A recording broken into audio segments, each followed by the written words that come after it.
밤에만 도착하는 문장이 있습니다. 여기는 밤의 문장입니다. 오늘 밤에도 밤의 문장을 찾아와 주신 여러분, 오늘 하루도 참 수고 많으셨습니다. 하루를 보내고 나면 몸보다 마음이 더 무겁게 느껴지는 날들이 있죠. 괜히 이유 없이 생각이 많아지고 잘하고 있는 건지 어디로 가고 있는 건지 스스로에게 묻게 되는 그런 밤도 있습니다. 지금 이 시간 혹시 그런 마음으로 이곳에 와 계신 건 아닐까요? 괜찮습니다. 이 시간만큼은 정답을 찾으려고 애쓰지 않으셔도 됩니다. 오늘은 정답이 없는 세상 속에서 자신만의 방향을 찾아가는 한 사람의 이야기를 조용히 그리고 천천히 함께 나눠보려고 합니다.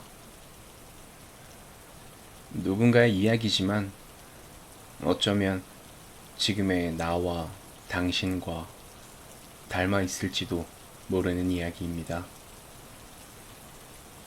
눈을 감고 들어도 좋고 그저 편하게 기대어 들어도 좋습니다.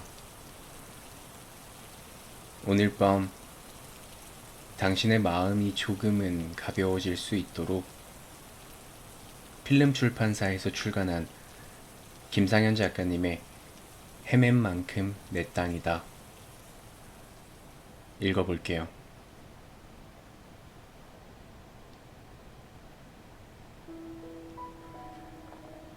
정답이 없는 세상에서 나만의 답을 찾아가는 당신에게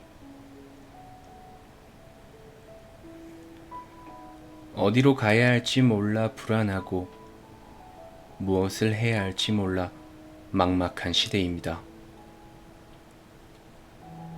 세상은 끊임없이 정답을 요구하지만 우리 손에 쥐어진 것은 일의 의미는 무엇인지, 어떻게 해야 성장할 수 있는지, 이토록 빠르게 변하는 세상에서 나는 대체될 수 없는 존재가 될 수 있을지와 같은 수많은 질문뿐입니다.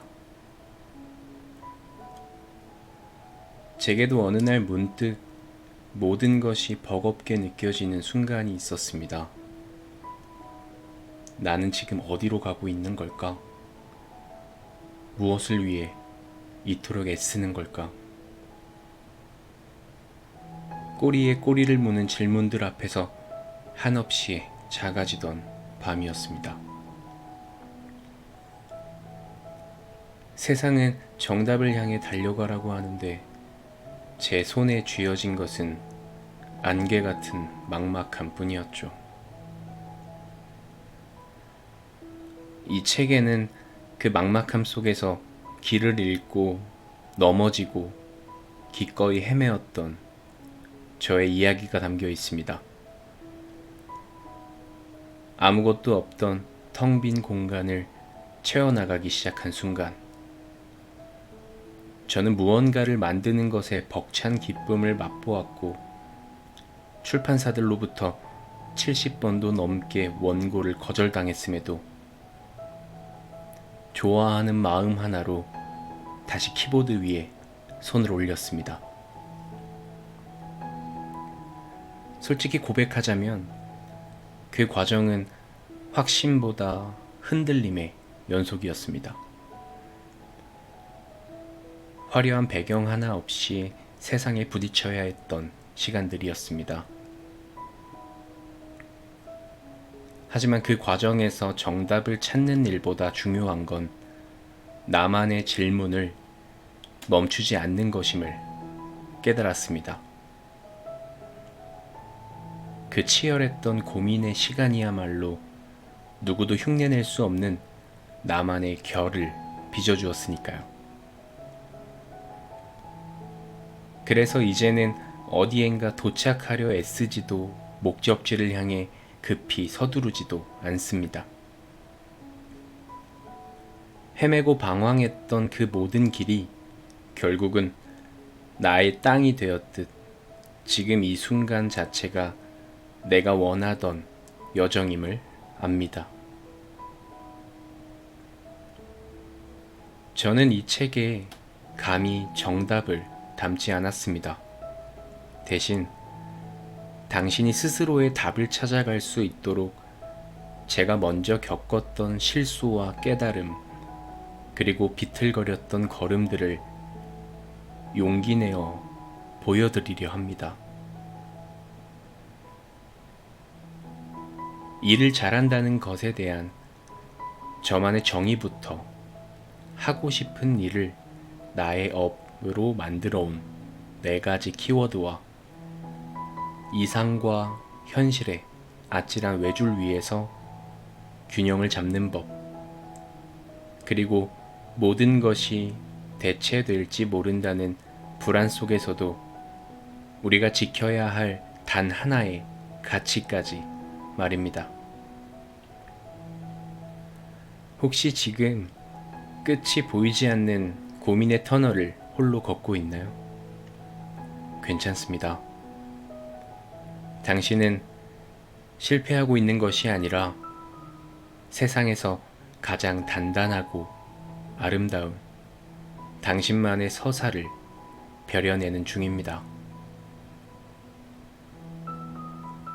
부디 이 책이 당신의 오랜 고민에 건네는 따뜻한 응원이자 당신만의 고유한 이야기를 써내려갈 작은 용기가 되기를 바랍니다.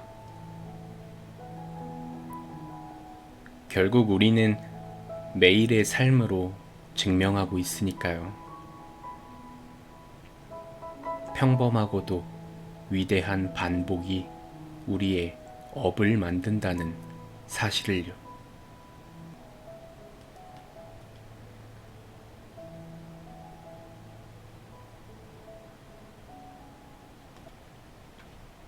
무언가를 만들어낸다는 것의 기쁨.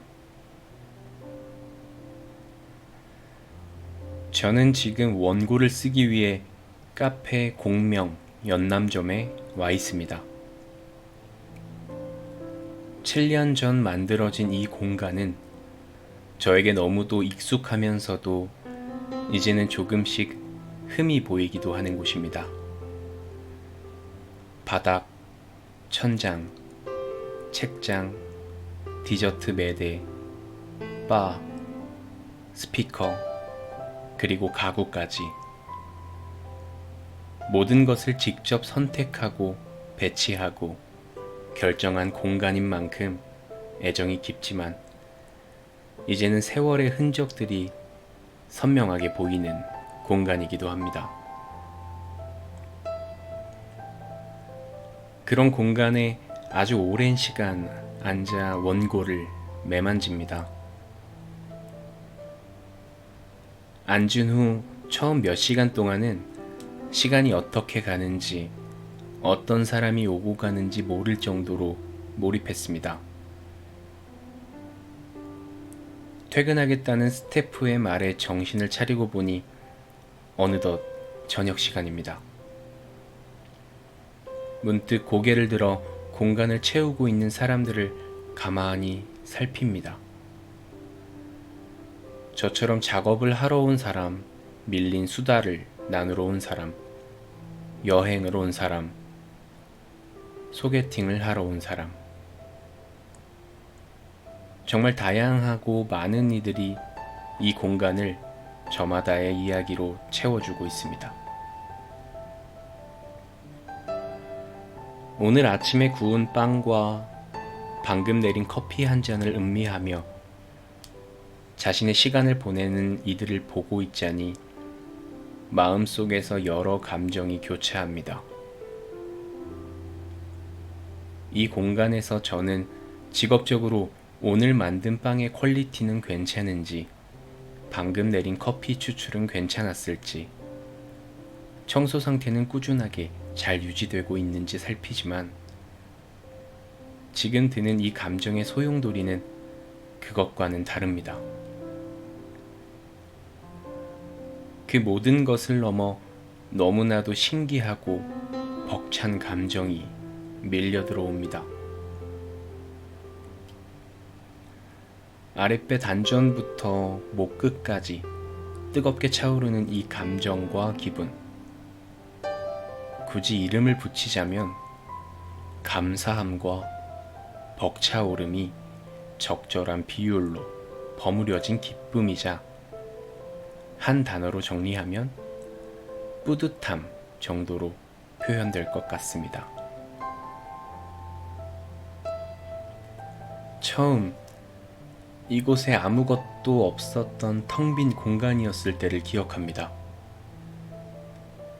이곳을 운영하며 부족한 것들을 꾸준히 채워넣던 순간들을 기억합니다. 바쁘게 움직이는 직원들과 저마다의 사연으로 자리를 꽉 채운 사람들을 기억합니다.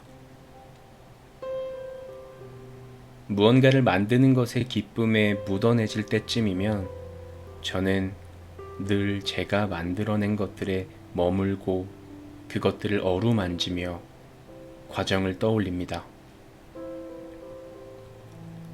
세상에 아예 없던 것들, 제 머릿속에서만 있던 것들과 누군가의 마음속에만 있던 것들을 보이는 형태로, 만질 수 있는 형태로, 읽고 들을 수 있는 형태로 빚어내는 일입니다.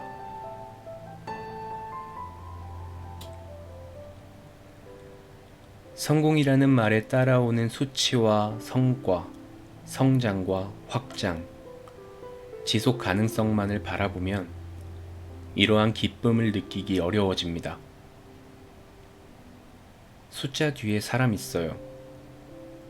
저는 이 말을 다시금 되뇌며 지금의 벅찬 감정을 더 깊이 느껴봅니다.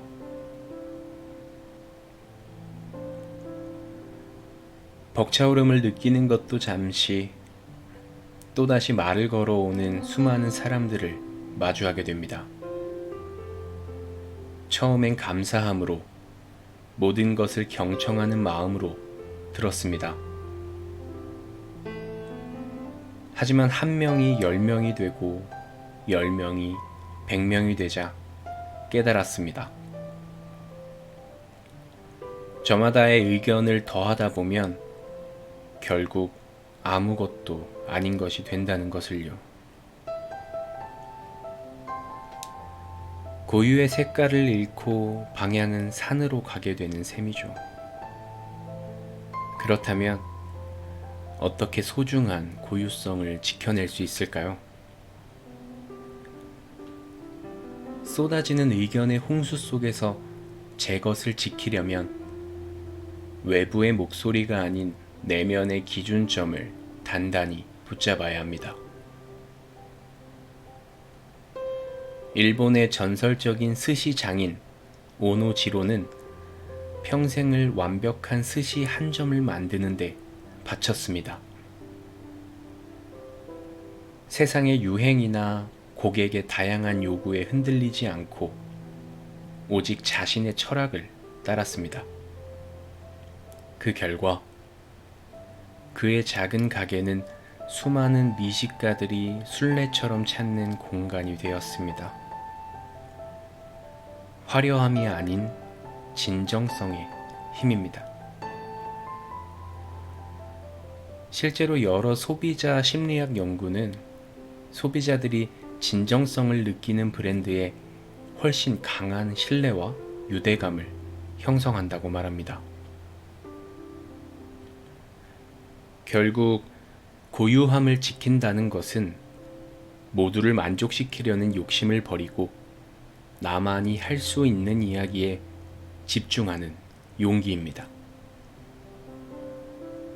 그 용기야말로 타인이 결코 흉내낼 수 없는 강력한 힘이 됩니다. 누가 묻지도 않았는데 간혹 자신의 전문 지식을 뽐내는 사람들을 종종 보게 됩니다. 비단 제가 종사하는 업뿐만 아니라 사람이 하는 일이라면 어디서든 겪을 수 있는 일입니다. 하지만 그 사람이 정말로 그 분야에 통달한 사람은 아닐 것입니다. 사람은 누구나 자신이 겪어본 수준, 들어본 수준으로만 말할 수 있기 때문입니다. 직접 해본 사람, 일정 레벨 이상 겪어본 사람, 그 과정을 속속들이 알고 있는 사람은 오히려 가만히 있습니다. 해봤기 때문입니다. 그 침묵의 의미를 오직 만들어 본 사람만이 아는 희열의 무게를 저는 압니다. 하버드 비즈니스 스쿨의 마이클 노튼 교수가 명명한 이케아 효과라는 것이 있습니다. 사람들은 자신이 직접 조립하거나 제작에 참여한 물건에 훨씬 더 높은 가치를 부여하고 애착을 갖게 된다는 심리 효과입니다. 서툰 솜씨로 만든 가구가 비싼 명품 가구보다 더 소중하게 느껴지는 이유는 그 안에 자신의 땀과 시간, 노력이 고스란히 녹아있기 때문입니다. 이 공간의 작은 흠집 하나, 닳아버린 의자 모서리 하나가 저에게는 훈장처럼 여겨지는 이유입니다. 그것은 살아있는 공간이라는 증거이며 제 노동이 빚어낸 사랑의 결과물입니다. 무언가를 창조하려는 욕망은 인간 영혼의 가장 깊은 갈망 중 하나다. 라는 디터 F. 우트도르프의 말처럼 창조는 단순한 행위를 넘어 영혼을 채우는 과정입니다.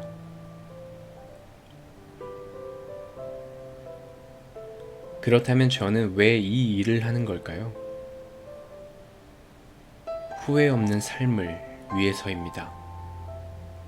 이 일이 저를 바꾸어 주었기 때문에 합니다.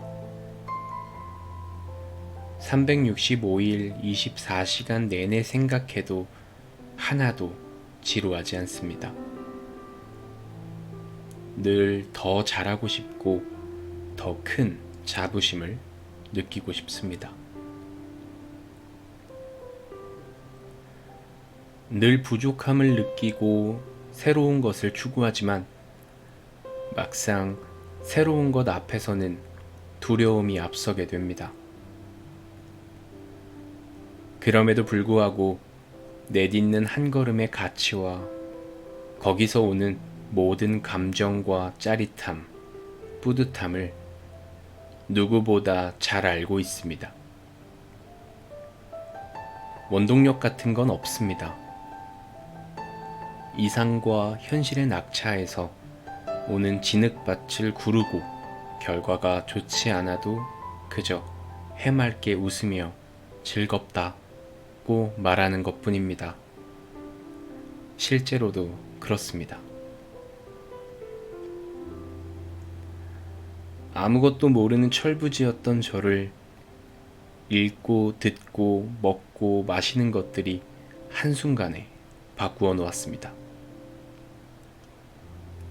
어떨 때는 한 문장이, 어떨 때는 커피 한 모금이, 어떨 때는 인터뷰 속 이야기가 누군가의 심장에 꽂혀 삶을 두근거리게 만듭니다.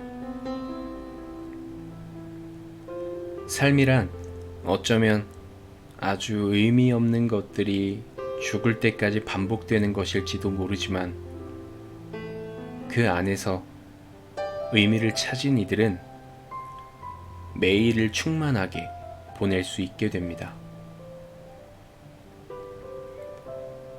짜증나고 하기 싫고 때려치우고 싶고 때로는 죽는 게 낫지 않을까 하는 순간도 분명 오겠지만 의미를 찾은 이들에게는 그것 또한 과정 중 하나로 담금질 정도로 고통의 한 부분으로 받아들일 수 있는 마음이 생깁니다. 저는 그래서 이 일이 좋습니다. 노력한 것에 비해 쥐꼬리만한 보상이 주어지더라도 찬란한 미래보다 암울한 현실이 더 커 보일지라도 제 이야기로, 제가 펴낸 말들로, 제가 계획한 공간에 온 모든 이들이 삶의 어떤 순간에 아주 일부라도 긍정적인 영향을 받았다는 그 사실 하나가 저를 움직이게 만듭니다. 그때마다 늘 온몸에 전율이 돋습니다. 어떨 땐 눈물이 왈칵 쏟아지기도 합니다. 주책이라고 할지도 모르지만 이 모든 과정과 기쁨을 한치의 오차도 없이 온몸으로 받아낸 제가 가장 당당하게 느낄 수 있는 일의 기쁨입니다. 무언가 만들어내는 이 기쁨을 당신도 느껴보시기를 바랍니다. 수많은 훈소에도 굴하지 말고 나아가시기를 바랍니다. 해보면 알게 됩니다. 그리고 느낄 수 있습니다. 세상 어디서도 느껴보지 못한 아랫배부터 목끝까지 차오르는 그 벅찬 감정을 말이죠. 바라건대 그 감정에 당신만의 단어로 애틋하게 이름을 불러줄 수 있기를 바랍니다. 무언가를 만들어 보면 만들어진 것들을 바라보는 관점이 달라집니다. 관점이 달라지면 세상이 달라집니다. 세상은 늘 그대로 있지만 관점 하나로 수많은 것들이 새롭게 포착됩니다. 그리고 그것은 기회라는 이름의 선물로 다시 찾아오게 됩니다.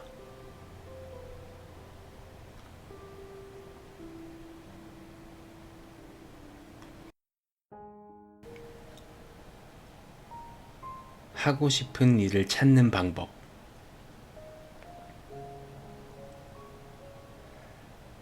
하고 싶은 일을 하고 싶다 라는 말, 누구나 한 번쯤은 해봤을 이 독백은 사실 거대한 질문의 시작일 뿐입니다. 진짜 이야기는 그 일을 어떻게 찾아가는지, 그리고 어떻게 견디는지에 있습니다. 저는 이 지난한 과정을 4개의 단어로 요약하곤 합니다. 제 삶을 통과하며 얻어낸 일종의 체감 공식입니다. 경험, 좋아함, 몰입, 사랑. 경험. 처음부터 이 모든 단계를 꿰뚫어 보는 사람은 없습니다. 모든 것은 언제나 첫 번째 단계, 경험이라는 낯선 문을 여는 것에서부터 시작됩니다. 많은 이들이 하고 싶은 일이 없다고 말하지만 제 생각에 그건 경험이 부족해서일 가능성이 큽니다. 제가 무엇에 웃고 무엇에 눈물 흘리는 사람인지 알려면 일단 해보는 수밖에 없습니다. 고등학생 시절 저는 노래방에 미쳐 공부는 뒷전으로 미뤘고 대학에 가서는 남들이 하니까 덩달아 취업 준비에 뛰어들었습니다. 그때의 저는 제가 뭘 좋아하는지 뭘 하고 싶은지 전혀 몰랐습니다. 그저 세상이 정해준 트랙 위를 불안하게 달리는 선수 같았습니다. 모든 것을 멈추게 한 것은 잉여들의 히치하이킹이라는 다큐멘터리 영화 한 편이었습니다. 그날 저는 처음으로 나는 뭘 좋아하지? 라는 질문을 스스로에게 던졌습니다. 답을 찾기 위해 페이스북에 사람 소리 하나라는 페이지를 열었습니다. 처음엔 사람들의 고민을 들어주려 했지만 정작 고민은 오지 않았습니다. 그래서 저는 직접 고민을 만들고 답하며 놀기 시작했습니다. 사람들은 어떤 생각을 할까? 이 질문을 멈추지 않는 것. 이것이 저에게는 세상을 향한 첫 실험이었습니다. 이와 비슷한 시도로 군대에 있을 때 저는 전역만 하면 뭐든 할 수 있을 것 같은 막연한 열망에 사로잡혀 있었습니다. 근무가 끝나면 밤새도록 혼자 글을 썼고 이런저런 사업 구상을 했습니다. 당시엔 이걸로 먹고 살아야지 라는 믿음이 있었지만 지금 돌이켜보면 그건 진짜 확신이 아니라 방향 잃은 순수한 간절함이었습니다. 저는 일단 부딪혀 봐야 했습니다. 제가 정말 글쓰기를 좋아하는지, 사람들과 소통하는 일을 견딜 수 있는지. 경험은 그래서 소중합니다. 좋아함의 출입구는 늘 그렇게 예측 불가능한 경험으로 연결되어 있습니다. 좋아함. 경험은 그렇게 불쑥 예고 없이 좋아함의 감정을 싹 틔웁니다. 일단 좋아하게 되면 그 일은 돈이나 명예 같은 대가 없이도 계속하게 됩니다.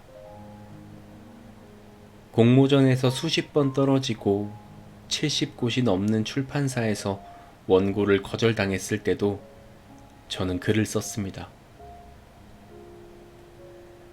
수중에 돈 한 푼 없던 시절 비난과 조롱을 들어가며 휴대폰 케이스에 짧은 글귀를 새겨 팔면서도 계속했습니다.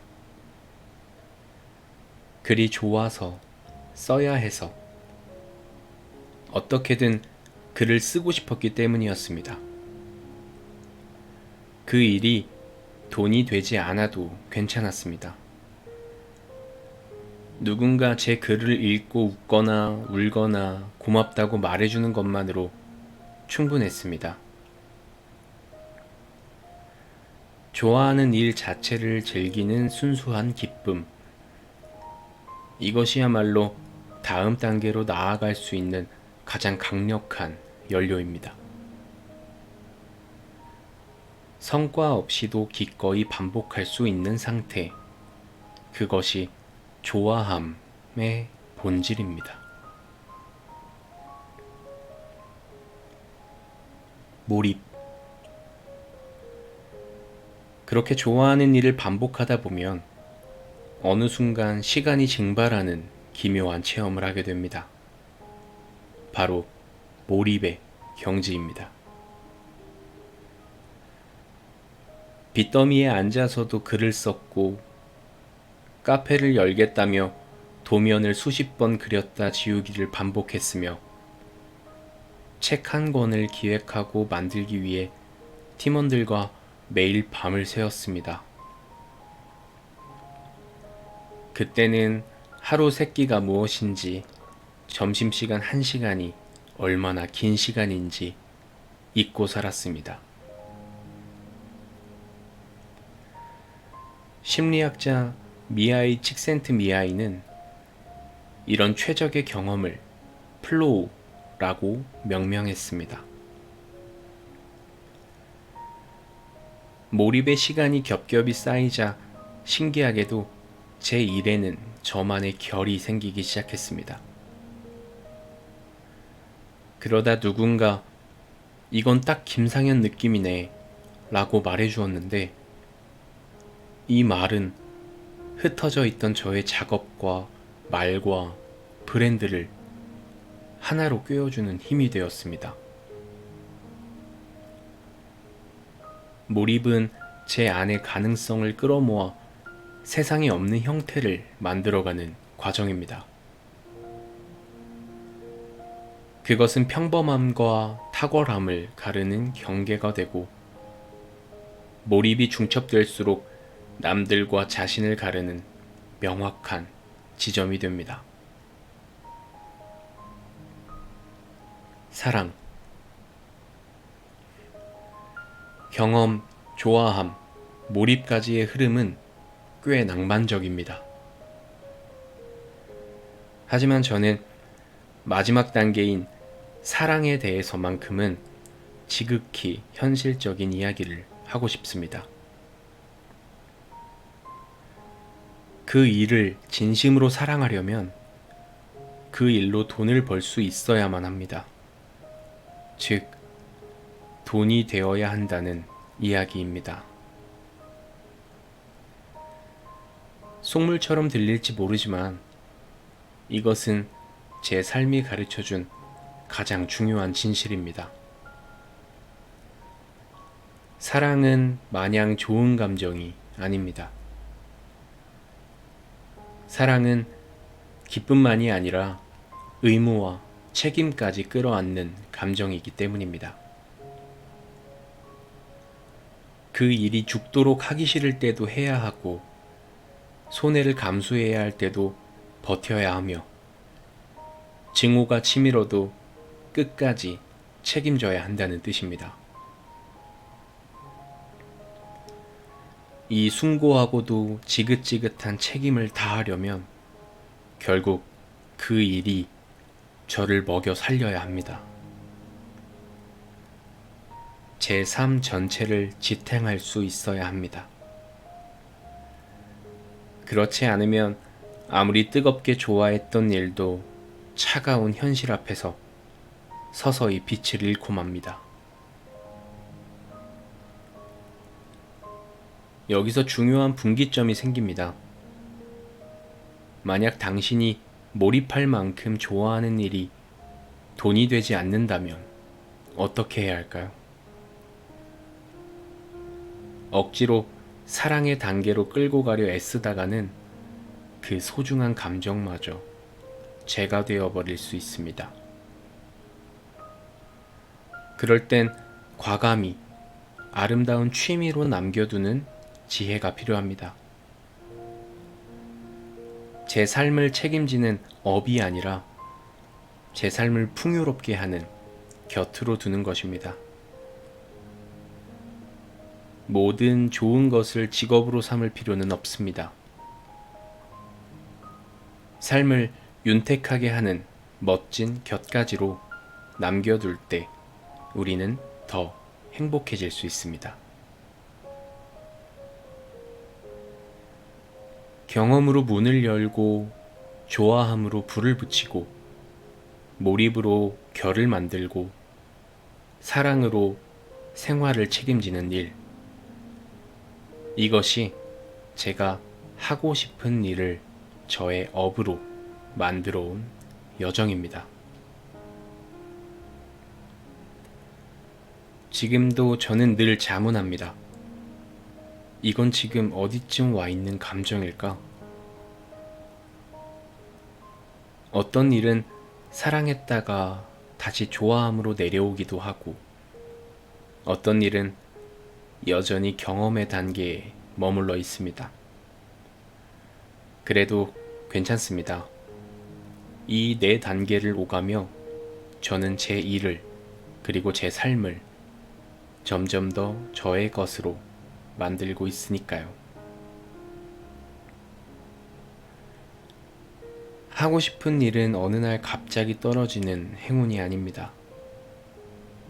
결국 계속되는 실천과 감정의 진화 속에 만들어지는 것입니다. 가끔 흔들려도 저는 오늘 한 줄 더 쓰고 커피 한 잔을 더 내리고 한 번 더 글을 다듬습니다. 그 평범하고 위대한 반복이 결국 우리의 업을 만든다는 사실을 우리는 매일의 삶으로 증명하고 있다는 걸 알고 있기 때문입니다.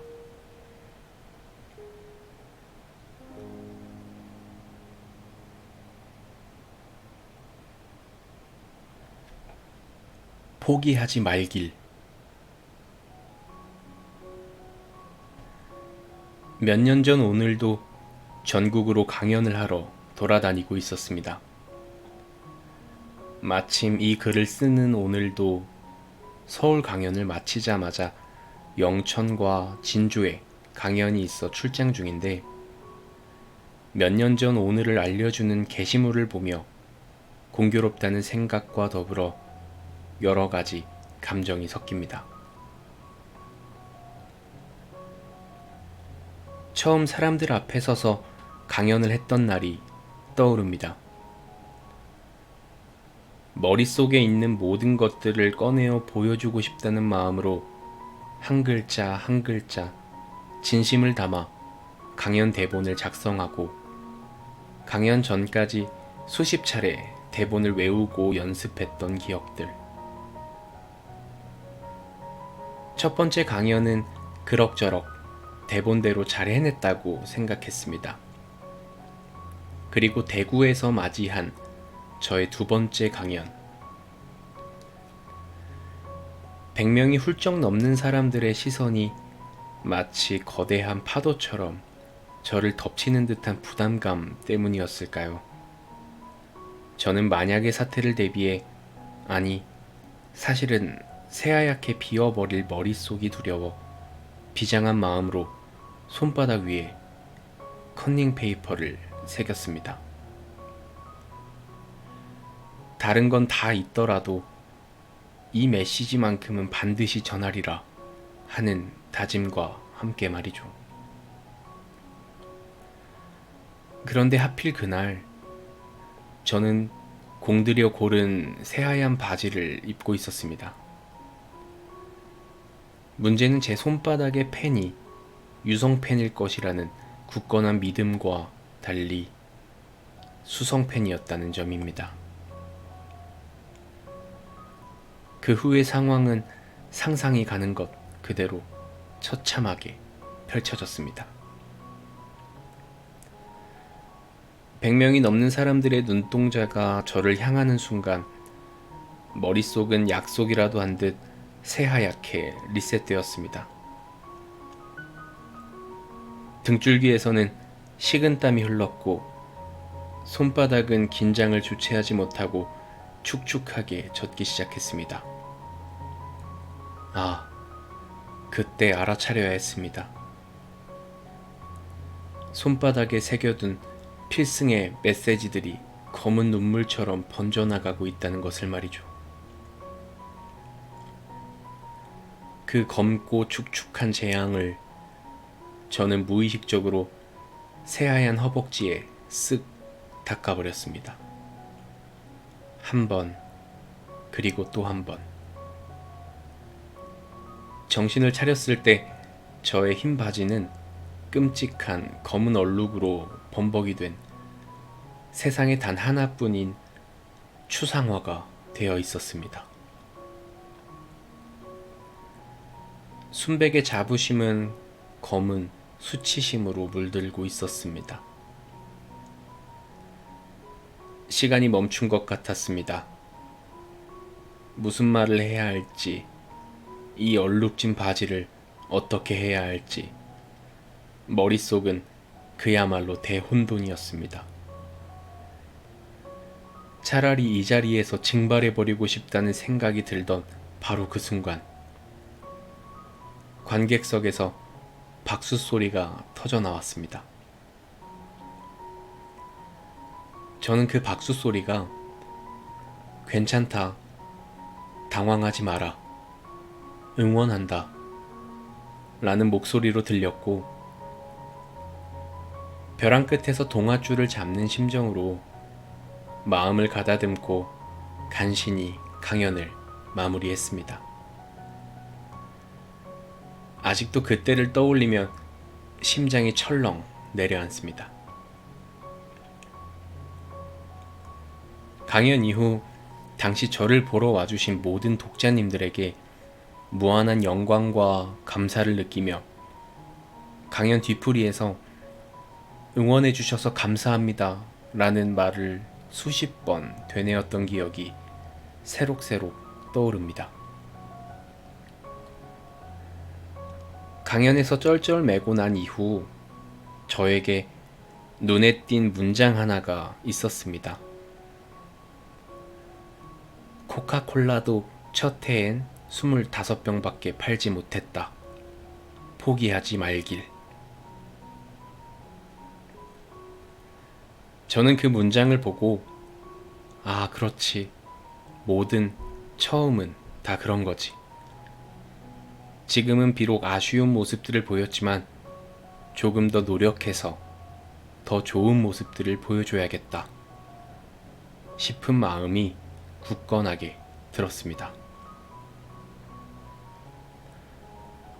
그 후 8년간 300번이 넘는 강연을 다니며 쌓인 경험치들이 웬만한 일에는 당황하지 않게 만들어 주었고 흰 바지를 블랙진으로 만든 이야기를 강연장에서 할 정도가 되었으니 그때에 비하면 지금은 제법 그럴듯한 강연가가 되지 않았나 싶습니다. 학창시절 너무 소심했던 탓에 발표를 하던 도중 울음을 터뜨리던 아이에서 지금의 감정을 느끼기까지 저는 제가 겪어낸 저의 과정을 꽤나 사랑하고 있다는 생각이 듭니다. 저는 또 어떤 처음이라는 어려움을 마주하고 쩔쩔매고 있을까요? 또 어떤 저의 처음을 귀여워하고 애틋해할까요? 아무렴 걱정보다는 기대와 설레는 마음이 커집니다. 그러니 모든 처음을 대하는 사람들과 처음을 어려워하는 사람들이라면 처음이 나에게 어려움을 준다면 꼭 기억해 보시길 바랍니다. 코카콜라도 첫 해엔 25병밖에 팔지 못했다. 포기하지 말길.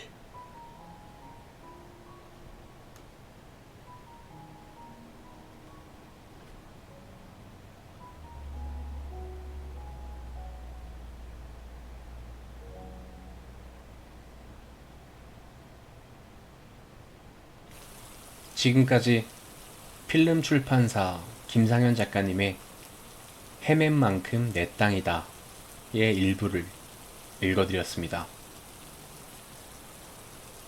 오늘 이야기를 들으며 여러분은 어떤 생각이 스쳐 지나갔나요? 지금 걷고 있는 길에 대해 조금은 다시 생각해보게 되었을 수도 있고 혹은 여전히 잘 모르겠다는 마음이 남아있을지도 모르겠습니다. 하지만 괜찮습니다. 우리는 늘 확신 속에서만 살아가는 사람들이 아니라 흔들림 속에서도 자신의 방향을 만들어가는 사람들이니까요. 때로는 돌아가는 길이 더 오래 남고 헤매는 시간이 길수록 더 단단한 나를 만나게 되기도 합니다.